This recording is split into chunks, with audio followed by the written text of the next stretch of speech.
tornado emergency for southern Elkhart County. A tornado warning remains in effect until 11 p.m. Eastern Daylight Time for northern Kosciuszko, East Central Marshall and southern Elkhart counties.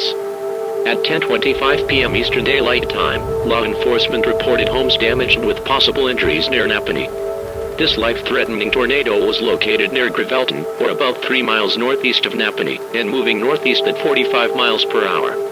Other locations in the warning include, but are not limited to, New Paris, Waterford Mills, Goshen and Millersburg. This remains an extremely dangerous and life-threatening situation. If you're in the path of this tornado, remain in shelter. The safest place to be during a tornado is in a basement.